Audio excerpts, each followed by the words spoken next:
11 honors, and we're just beginning Rime of the Ancient Mariner. I was saying that this appeared in the book The Lyrical Ballads by by Wordsworth and Coleridge, and so this is a very famous one. It's kind of strange. It's in the area of the supernatural and the weird, but it's not what you expect. But anyway, we're going to read this. And it's kind of old-fashioned. I'll read this for you. It's in Latin, so let me read it to you. You've got it at the bottom of the page, but it starts with I don't know, it's an inscription. I really believe that in the totality of things there are more invisible than visible natures. But who shall recount to us the family of all these things, and their degrees and relationships and distinctive signs and their individual functions? What do they do? What place do they inhabit? The human mind has always solicited knowledge of these matters, but has never attained it. Meanwhile, I do not deny it is something pleasant to contemplate the image of a greater and better world in the mind as if in a picture, lest the mind, accustomed to the trivia of modern life, should shrink excessively and sink completely into petty musings. But at the same time, one must be intent upon truth, and moderation must be observed, so that we may distinguish the sure from the unsure, day from night. So basically the idea here is there's a supernatural world that exists. Now, I think none of us would deny that as believers. I don't think it looks like this, but that's kind of what he was getting to. And here's his argument. I think this is all old-fashioned. Look at number one, question number one. He's trying to imitate. He says, how does the word argument reveal an archaic style? Well, that would be something, used years ago.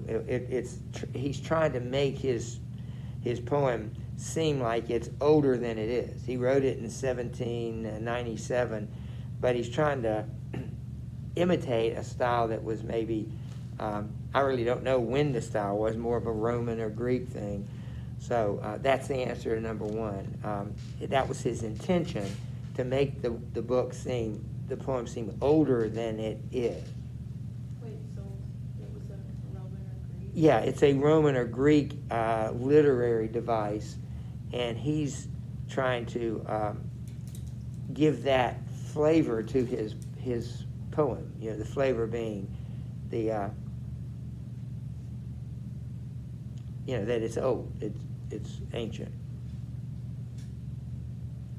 And here's his argument: how a ship having passed the line was driven by storms to the cold country towards the South Pole, and how from thence she made her course to the tropical latitude of the great Pacific Ocean, and of the strange things that befell, and in what manner the ancient mariner came back to his own country. So this is about a trip that this old sailor took, and they ventured below the equator, close to what we would call Antarctica, the South Pole, and some strange things happened to them while they were out there. You have to really pay attention to who's speaking. So just note, and I'll start, but we'll need everybody to read. Also in the margins, and this is also imitating kind of ancient writing, you'll notice in the margin there are notes that the author himself put. Like on page 63, an ancient mariner meeteth 3 gallants bidden to a wedding feast, and detaineth one. Even the language, remember he's writing this in almost 1800. This is the language of Shakespeare. Meeteth, detaineth. So even it's all an effort to make it seem old.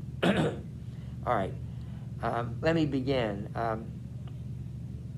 It is an ancient mariner, and he stopped one of 3. By thy long gray beard and glittering eye, now wherefore stoppest thou me? So there's 3 guys going to a wedding, and this old sailor stops one of the 3, not all 3, but just one of the 3. And he says, why are you stopping me? the guy says. And he continues, the bridegroom's doors are wide open, and I am next of kin. The guests are met, the feast is set. Mayest hear the merry din. So he said, I got to go to this wedding. Here they're starting to celebrate. I'm like the best man. I'm the closest person for the bridegroom. And, you know, I've got to go in. Then it says at the top of 64, he holds him with his shiny or skinny hand. So the mariner actually grabs the guy and prevents him from going in. And the mariner says this, there was a ship, quoth he, hold off, unhand me, gray-bearded loon, eftsoons his hand dropped he. So the guy fights back, hey, get your hand off of me. And, you know, again, notice the language, eftsoons, and it's just really, you know, again, archaic or out-of-date style. It says, get your hands off me. And the guy did take his, he holds him with his glittering eyes. So he takes his hand off of him, and he stares him right in the eye. And that is sort of like a magic, you know, like he's spellbound. The wedding guest stood still and listens like a 3 years child. The mariner hath his will. So it's like the boy, the young man cannot move, even though he's not holding him anymore. He's capturing him with his eyesight. Something like weird is going on. The wedding guest sat on a stone. He cannot choose but hear. And thus spake on that ancient man, the bright-eyed mariner. So let's look at number 2. Describe the setting. What would be the setting? Like we're, yeah, right in front of a church where they're holding a wedding, and the speaker, well, there are 2 speakers. There's the wedding guest, and there's the mariner, and there are 2 other people there, but I think they leave the wedding guest. So when it says an audience, other characters, there's really one. The sailor is talking to a young man, is basically it.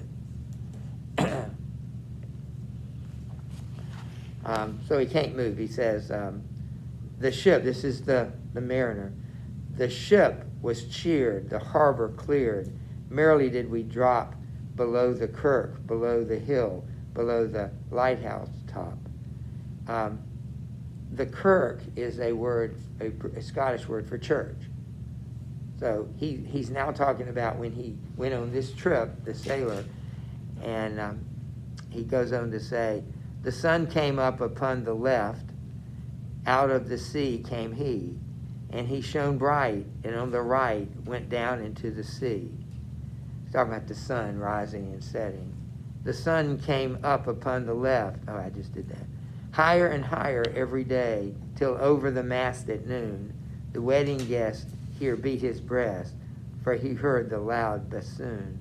So the wedding guest wants to get into he's at this party going on. He wants to get in there, but for some reason he can't move. It's like a bad dream where you can't move your legs.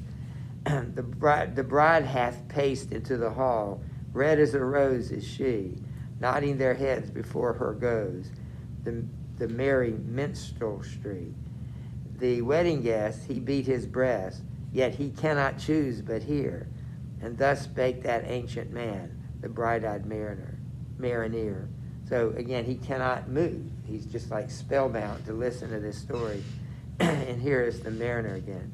And now the storm blast came, and he was tyrannous and strong. He struck with his o'ertaking wings, and chased the south along.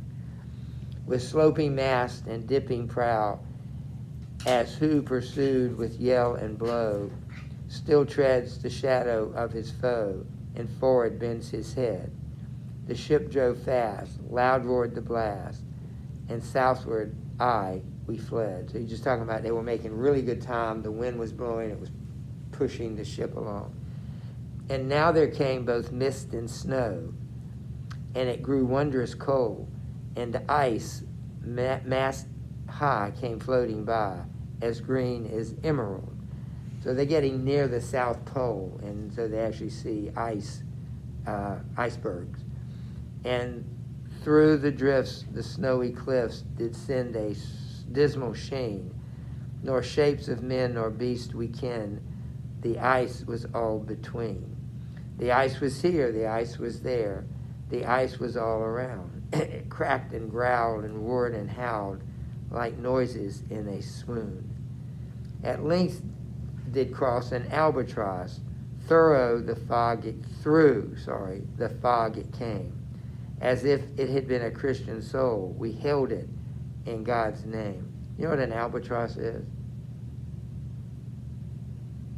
My grandson is in third grade. He had to do a project last spring. He was in second grade last spring on different birds or whatever, and he chose to do the albatross. And an albatross is a seabird, and a couple of things about it. Its wingspan is really long, and it sometimes does not see land. I think it said for 2 years. So literally the albatross can stay out over the ocean for 3 years. Now how's that possible? He can't fly for 3 years. Well, they find things to light on. They find things to land on. So it's not like they're constantly flying. And I can't remember some of the other details, but it's a remarkable bird. Well, here they are near the South Pole, and here comes this albatross. Okay. It ate the food it ne'er had eat, and round it flew. The ice did split with a thunder fit. The helmsman steered us through. So the bird is just flying with the ship, and of course it can land on the ship. Even though it's not near land, it can land on the ship. Notice again the details in the margin. Let me read this. Till a great seabird called the albatross came through the snow fog and was received with great joy and hospitality. I'll keep reading. And a good south wind sprung up behind, the albatross did follow, and every day for food or play came to the mariners hollow. In mist or cloud or mast or shroud, it perched for vespers 9, whilst all the night through fog smoke white glimmered the white moonshine. All right, so the bird is actually good luck for this ship. It's giving it good luck. It's still sailing and no problem. So they kind of make a pet out of the bird. God save thee, ancient mariner, from the fiends that plague thee thus. Why lookest thou so? With my crossbow I shot the albatross. This is just really strange. All of a sudden, this bird that the sailors had enjoyed and sort of made a pet of it, the ancient mariner, out of apparently no reason, we aren't given a reason, shoots it, kills it, shoots it with probably a bow and arrow.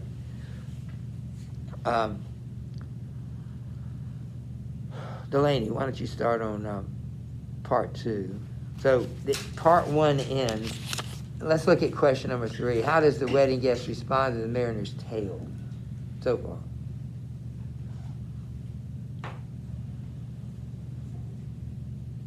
Just like shocked.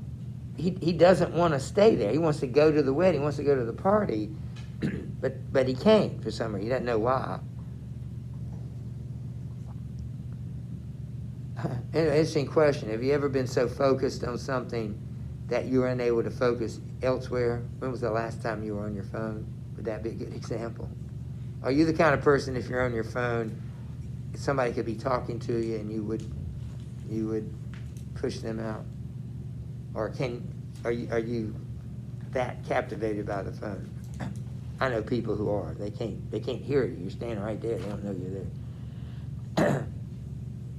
Again, we're answering the question. All right, explain the contrast and mood between the wedding and the mariner's tale. The wedding's happy, right? It's a party. So how does that contrast with this mariner guy in his story? Is he happy? Is he laughing? No, he's very serious. And then finally, number 5 and number 6, and then we'll leave. Why were the sailors so happy to see the albatross?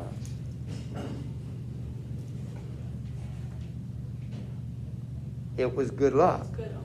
Yeah, it's a good omen. It was like they believed in those kinds of things. And then what significant event happens at the end of part 1? Shot the bird. Yeah, for some unknown reason, just out of the blue, he actually shoots the albatross. So we're gonna stop here, and then you can do that tomorrow, Delaney. So do we have to do anything homework? No, we'll do this tomorrow. Okay. All right, so we've answered the first 6 questions.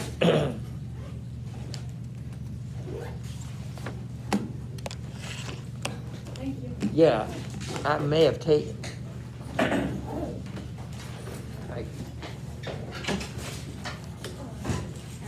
Yeah, see ya.